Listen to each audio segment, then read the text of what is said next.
열왕기하 2장.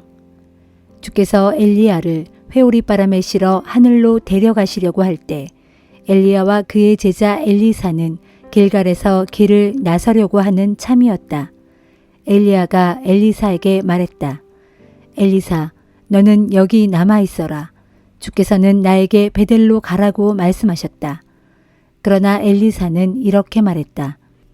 주께서 확실히 살아계시고 스승님이 확실히 살아계심을 두고 맹세합니다. 저는 결코 스승님 곁을 떠나지 않겠습니다. 이리하여 그들 둘은 함께 베델로 갔다. 베델에 있는 예언자 수련생들이 엘리사에게로 와서 물었다. 주께서는 오늘 당신의 스승님을 데려가시려고 하시는데 알고 계십니까? 엘리사가 대답했다. 그렇소. 나도 잘 알고 있으니 조용히들 하시오. 엘리야가 엘리사에게 말했다. 엘리사, 너는 여기 남아 있어라. 주께서는 나에게 여리고로 가라고 말씀하셨다. 그러나 엘리사는 엘리야에게 말했다. 주께서 확실히 살아계시고 스승님이 확실히 살아계심을 두고 맹세합니다. 저는 결코 스승님 곁을 떠나지 않겠습니다. 그래서 그들 둘은 함께 여리고로 갔다. 여리고에 있는 예언자 수련생들이 엘리사에게 와서 물었다. 주께서 오늘 당신의 스승님을 데려가려고 하시는데 알고 계십니까? 엘리사가 대답했다. 그렇소. 나도 잘 알고 있으니 조용히들 하시오. 엘리야가 엘리사에게 말했다. 엘리사, 너는 여기 남아 있어라. 주께서는 나에게 요단강으로 가라고 말씀하셨다. 그러나 엘리사는 엘리야에게 말했다. 주께서 확실히 살아계시고 스승님이 확실히 살아계심을 두고 맹세합니다. 저는 결코 스승님 곁을 떠나지 않겠습니다. 그래서 그들 둘은 함께 길을 떠나 요단강으로 갔다. 예언자 수련생들 중 50명이 뒤따라오다가 엘리야와 엘리사가 함께 요단 강가에 서 있는 것을 멀리서 바라보았다. 엘리야가 자기의 겉옷을 벗은 후 그것을 둘둘 말아서 요단 강물을 내리치자 물이 좌우로 갈라졌다. 두 사람은 마른 땅을 밟고 요단강을 건넜다. 요단강 건너편에 이르자 엘리야가 엘리사에게 물었다. 주께서 나를 데려가시기 전에 내가 너를 위해 무엇을 해주면 좋으냐? 엘리사가 대답했다. 스승님이 가지고 계신 능력을 제가 갑절로 받기를 원합니다. 엘리야가 대답했다. 너는 참으로 어려운 것을 요구하는구나. 하지만 주께서 나를 데리고 올라가는 광경을 내가 보게 된다면 아마도 내 요청대로 될 것이다. 그러나 만일 그렇지 않다면 내 요청은 이루어지지 않을 것이다. 이처럼 그들이 함께 이야기를 나누면서 걸어가고 있는데 갑자기 불말들이 끄는 불전차가 나타나서 둘 사이를 갈라놓았다. 그런 후에 엘리야를 회오리바람으로 휘감아 하늘로 데리고 올라갔다. 그 광경을 보고 엘리사가 외쳤다. 나의 아버지여, 나의 아버지여, 이스라엘의 전차요, 이스라엘의 기병이시여. 엘리사는 엘리야가 더 이상 보이지 않게 되자 입고 있던 자기 옷을 힘껏 잡아당겨 두 조각으로 찢었다. 그리고는 엘리야가 떨어뜨린 겉옷을 주워들고 요단 강가에 돌아와 섰다. 엘리사는 엘리야가 떨어뜨린 겉옷으로 요단 강물을 치면서 외쳤다. 엘리야의 하나님, 주께서는 지금 어디에 계십니까? 그러자 요단 강물이 좌우로 갈라지면서 마른 땅이 드러났고 엘리사는 걸어서 요단강을 건넜다. 여리고에서 뒤따라온 예언자 수련생들이 강 건너편에서 이 광경을 다 보고 있다가 큰 소리로 외쳤다. 엘리야의 능력이 이제 엘리사에게 내렸다.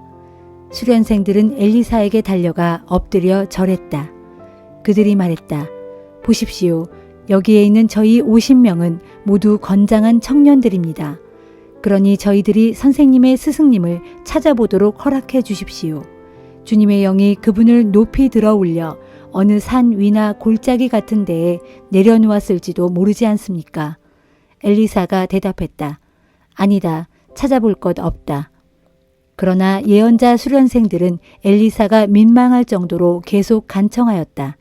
마침내 엘리사가 허락하자 그들 청년 50명은 사흘 동안 곳곳을 두루 돌아다니며 엘리야를 찾았다. 하지만 결국 엘리야를 찾지 못했다. 그들이 여리고 성읍에 머물고 있는 엘리사에게로 돌아오자 그가 꾸짖었다. 그것 보라, 내가 찾지 말라고 하지 않았더냐. 여리고 성읍의 주민들이 엘리사를 찾아와 간청했다. 선생님께서도 아시는 바와 같이 저희 성읍은 자리가 아주 좋습니다. 하지만 보시다시피 물이 나빠서 농작물이 제대로 열매를 맺지 못합니다. 엘리사가 말했다. 새 대접에 소금을 담아오도록 하시오. 주민들이 엘리사의 말대로 행했다. 엘리사는 우물로 가서 소금을 물에 쏟아 부으며 말했다. 이는 주께서 하시는 말씀이다. 내가 이 물을 고쳐놓겠다. 앞으로는 이 물을 마시고 사람이 죽거나 이 물로 인해 농작물이 열매를 맺지 못하는 일이 없을 것이다. 그때부터 그곳의 물은 오늘날까지 엘리사의 말대로 좋은 물이 되었다. 엘리사가 그곳을 떠나 베델로 향했다. 그런데 엘리사가 가는 길에 몇몇 젊은 아이들이 성읍에서 나와서 엘리사를 보고 놀려댔다. 대머리야, 빨리 올라가라. 대머리야, 빨리 올라가라. 엘리사는 몸을 돌려 아이들을 보고는 주의 이름으로 그들을 저주했다. 그러자 숲속에서 갑자기 암곰 2마리가 튀어나오더니 42명의 아이들을 물어서 찢어 죽였다. 엘리사는 그곳을 떠나 갈멜산으로 갔다가 후에 다시 사마리아로 돌아갔다.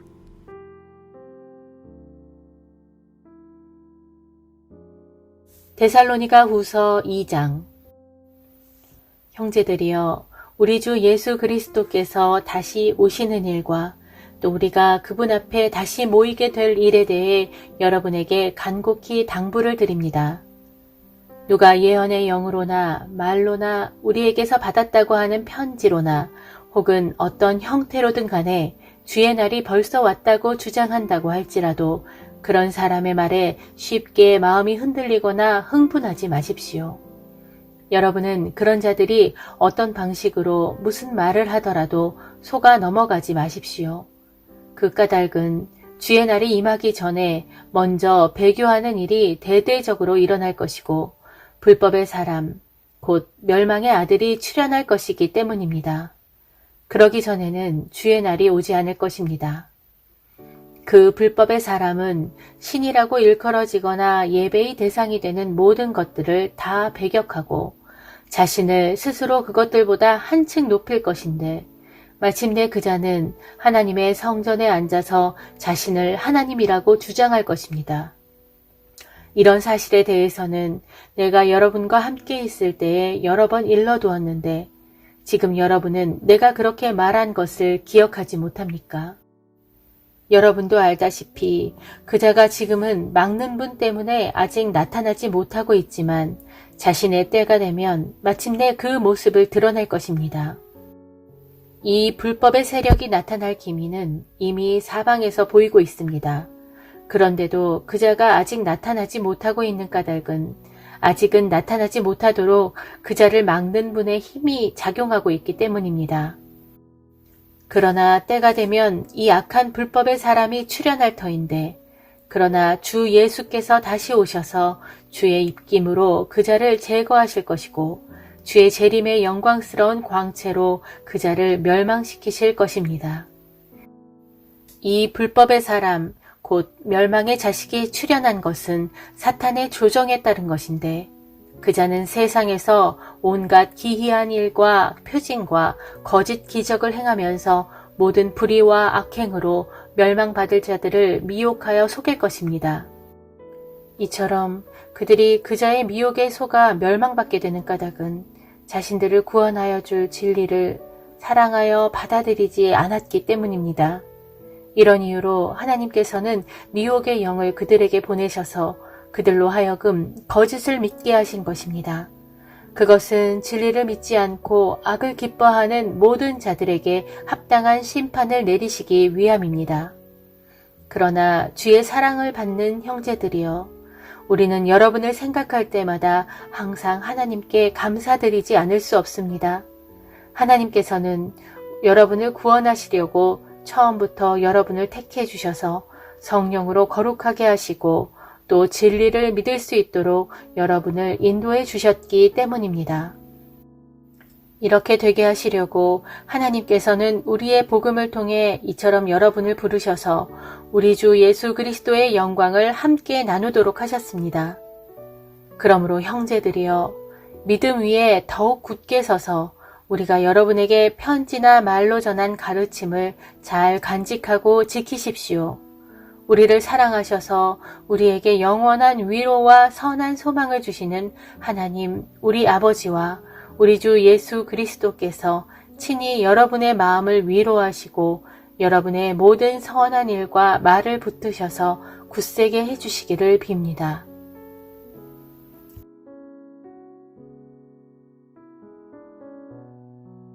다니엘 6장. 다리오는 자기가 생각한 대로 나라를 120도로 나누고 각 도를 책임질 120명의 지방 장관을 세워서 그들로 온 나라를 다스리게 하였다.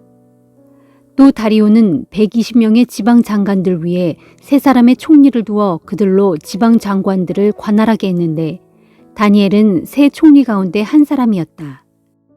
총리들은 지방 장관들에게서 직접적으로 업무 보고를 받아서 일을 처리했는데 그것은 되도록 왕의 심려를 끼쳐드리지 않기 위함이었다. 다니엘은 그 마음이 총명하고 지혜로워 다른 총리들이나 지방 장관들보다도 그 능력이 훨씬 뛰어났으므로 다리오 왕은 그를 가장 높여 그에게 나라 전체의 일을 맡기려고 마음먹었다. 이 같은 사실을 알아차린 다른 총리들과 지방 장관들은 다니엘을 시기했다. 그래서 그들은 다니엘이 나랏일을 수행함에 있어서 행여 어떤 실수나 잘못은 없는지 그 실책과 허물을 찾아내어 왕께 고발하려고 애썼다. 그러나 그들은 다니엘에게서 어떤 실수나 잘못도 찾아낼 수 없었다. 다니엘이 충성스러운 마음으로 자기 임무를 성실하게 수행하였으므로 어떤 실수나 잘못도 저지르지 않았기 때문이었다. 그러자 그들은 서로에게 이렇게 말했다. 다니엘을 걸고 넘어지려면 다른 일들을 가지고는 도무지 안 된다. 다만 한 가지, 그가 믿는 하나님의 율법에서 무슨 틈을 보아 문제를 삼아야 한다. 그리하여 총리들과 지방 장관들이 다 함께 모여 왕 앞으로 모두 나아가 아뢰었다. 다리오 왕이시여 만수무강하옵소서. 이 나라의 모든 총리들과 총독들과 지방 장관들과 고문관들과 관료들이 다 함께 모여서 의논하고 한 가지 결의를 하였는데 왕께서 저희들의 결의를 하나의 법으로 세워 다음과 같은 금지령을 온 나라에 선포하셨으면 합니다. 그 결의는 이러합니다. 이제부터 앞으로 30일 동안 왕 외에는 그 어떤 신이나 사람에게 무엇을 빌거나 기도하지 못하게 하는 것입니다. 만일 누구든지 이 같은 법을 어기는 자가 있으면 그 자를 가차없이 사자굴에 던져 넣기로 한다는 것입니다. 그러므로 왕이시여 청하옵건대 부디 이 같은 금지령을 하나의 법으로 세우시고 그 문서에 왕의 도장을 찍으시어 한 번 정하면 바꿀 수 없는 저희들의 오랜 메대와 페르시아의 법에 따라 그 내용을 다시는 절대로 고치지 못하게 하시옵소서. 그리하여 다리오 왕은 이 금지령에 왕의 도장을 찍어 온 나라에 어명으로 공포하였다. 다니엘도 왕의 도장이 찍힌 이 같은 금지령이 공포된 것을 알았다. 그럴지라도 다니엘은 자기 집으로 돌아간 후 그 창문이 예루살렘 쪽으로 나 있는 다락방으로 올라갔다. 그리고 그는 평소에 행하던 습관대로 하루에 3번씩 무릎을 꿇고 하나님께 기도하며 감사드렸다. 그때 다니엘을 고발하려는 무리들이 모여서 다니엘이 자기 하나님께 기도하며 간구한다는 것을 알아냈다. 그들은 즉시 왕에게 몰려가 다니엘이 왕의 금지령을 어겼다고 고발했다. 왕이시여, 왕께서는 이미 금지령에 왕의 도장을 찍으셔서 이제부터 앞으로 30일 동안 누구든지 왕 외에는 그 어떤 신이나 사람에게 무엇이든 간구해서는 안 된다고 공포하셨습니다. 그리고 만일 그 금지령을 어기는 자가 있으면 누구든지 사자굴에 던져 넣기로 하시지 않았습니까? 다리오 왕이 대답했다.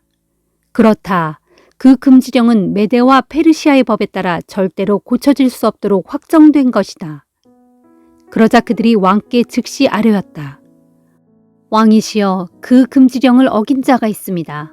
유다 땅에서 사로잡혀온 다니엘이란 자가 바로 그 자입니다. 그 다니엘은 왕의 도장이 찍힌 금지령에도 아랑곳하지 않고 하루에 3번씩 자기 신께 기도를 하고 있습니다. 이 말을 듣고 왕은 크게 당황하였다. 다리오 왕은 다니엘을 크게 아꼈으므로 몹시 괴로워하면서 어떻게든 다니엘을 구해내려고 마음을 다해 전전긍긍하며 온갖 방도를 궁리하였다. 그러나 별 뾰족한 수는 없었고 어느덧 해는 저물었다. 해가 저물도록 왕이 아무런 명령도 내리지 않자 다니엘을 고발했던 무리들이 다 함께 모여 다시 왕에게로 나아갔다. 왕이시여, 왕께서도 메대와 페르시아의 법규에 관해 잘 알고 계시겠지만 왕의 도장을 찍어 한 번 선포된 이 나라의 법령은 절대로 바뀔 수 없다는 것을 기억해 주십시오. 그래서 다리오 왕은 하는 수 없이 집행명령을 내렸고 무리들은 기다렸다는 듯이 다니엘을 즉시 잡아다가 사자굴에 던져 넣었다. 이때 다리오 왕이 다니엘에게 말했다. 다니엘아, 내가 항상 섬기는 내 하나님께서 너를 구해 주시기를 빈다. 마침내 무리들이 사자굴에 다니엘을 던져 넣은 후 큰 돌을 굴려다가 굴 입구를 막자 왕과 귀족들은 반지 도장을 찍어서 그곳을 봉하였다. 그것은 이후로 다니엘에게 내린 처벌을 아무도 바꾸지 못하게 하기 위함이었다. 그 뒤 다리오 왕은 궁궐로 돌아가 먹지도 마시지도 않았다. 자기 앞에서 흥겨운 풍악을 다 물리치고 그날 밤을 뜬 눈으로 꼬박 지새웠다. 이튿날 동틀 무렵 날이 새자마자 왕은 자리에서 일어나 급히 사자굴로 달려갔다. 그리고 전날 다니엘이 던져졌던 그 굴 가까이에 이르러서는 근심이 가득 찬 슬픈 목소리로 크게 외쳤다. 다니엘아, 살아계신 하나님의 종 다니엘아, 그대가 항상 섬겨오던 내 하나님께서 그대를 사자들의 입에서 구원해 주셨느냐. 그때였다. 저 아래 사자굴로부터 분명 다니엘의 목소리가 들려왔다. 왕이시여, 만수무강하옵소서. 제 하나님께서 이미 자기 천사들을 보내셔서 사자들의 입을 단단히 봉해 주셨으므로 사자들이 저를 조금도 해치지 못했습니다. 그것은 하나님께서 보시기에 제게 아무런 죄가 없었기 때문입니다. 그리고 왕이시여, 참으로 이 몸은 왕 앞에서도 아무런 죄를 짓지 않았습니다. 왕은 몹시 기뻐하면서 다니엘을 사자굴에서 속히 끌어올리라고 명하였다. 왕의 군사들이 다니엘을 사자굴에서 끌어올려 놓고 보니 그의 몸이 어디 한 군데 조금도 상한 데 없이 아주 멀쩡하였다. 그것은 다니엘이 오직 자기 하나님을 굳게 믿고 의지했기 때문이었다. 이러므로 다리오 왕이 다시 명을 내려 악한 말로 다니엘을 고소한 자들을 모두 잡아들이라고 하였고 그들뿐 아니라 그들의 아내와 자식들까지도 모조리 잡아들여 사자들이 우글거리는 굴 속에 다 함께 던져놓도록 하였다. 그들이 붙잡혀 사자굴에 던져지자 그들의 몸이 사자굴 밑바닥에 채 닿기도 전에 사자들이 그들에게 우르르 달려들어 그들을 움켜쥐고 뼈까지 부수어 삼켜버렸다. 그때 다리오 왕은 온 땅에 있는 모든 백성들, 곧 인종과 언어가 다른 제국 내의 모든 백성들에게 다음과 같은 조서를 내렸다. 그대들에게 평강이 넘치기를 바라노라. 이제나 다리오가 그대들에게 조서를 내려 명하노라. 내 나라에 살고 있는 모든 백성들은 다니엘이 섬기는 하나님을 공경하고 그분 앞에서 떨며 두려워해야 마땅하나니 진실로 그분은 살아계시는 하나님이시오 영원토록 변치 않으시는 분으로서 그분의 나라는 결코 망하지 않을 것이요 그분의 권세는 대대로 무궁할 것이기 때문이도다. 정녕 그분은 사람을 모든 위험에서 건져내기도 하시고 구해내기도 하시는 분으로서 하늘에서든 땅에서든 이적을 베푸시고 놀라운 일을 일으키시는 분이시다. 바로 그분께서 사자굴에 던져진 다니엘을 구원해 내셨나니 곧 사자들의 입을 봉하시어 다니엘을 구원해 주셨도다. 바로 이 사람 다니엘이 다리오 왕의 시대와 페르시아 사람 고레스 왕의 시대에 번영을 누리며 평안히 살았다.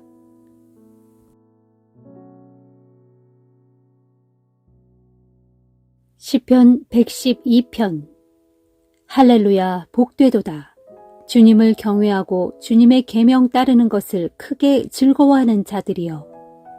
그의 자손들은 땅에서 부강해질 것이니 곧 올곧게 살아가는 자의 자손들이 복을 받으리라.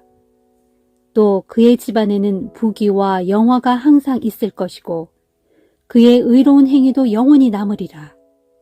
올곧게 살아가는 자에게는 어둠 속에서도 빛이 비치리니 이는 그가 은혜롭고 자비로우며 의로운 사람이기 때문이도다. 복되도다. 남에게 아낌없이 베풀고 즐거운 마음으로 거저 꾸어주기를 잘하는 사람이여. 그런 사람은 하는 일마다 잘 될 것이요 또한 모든 일을 사려 깊고 공정하게 처리하게 되리라. 그런 사람은 영원히 흔들리지 않을 것이고 의로운 자로서 길이길이 기억되리라. 그는 나쁜 소식이 들려와도 조금도 두려워하지 않을 것이니 이는 주님을 믿고 의지하는 그의 마음이 아주 확고하기 때문이도다. 진실로 그의 마음은 확고하여 아무 두려움이 없으리니 결국에는 그가 모든 원수들을 물리치고 승리하게 되리라. 그는 또 자신의 재산을 아낌없이 풀어 가난한 자들에게 넉넉하게 베풀어 주었으니 그의 의로운 행위는 영원히 기억되고 그의 뿔은 더욱 높아지리라. 악인들은 이것을 보고 우라통 크게 터뜨리고 이를 박박 갈다가 덧없이 사라질 것이니 악인의 모든 욕망은 한낱 물거품이 되고 말리라.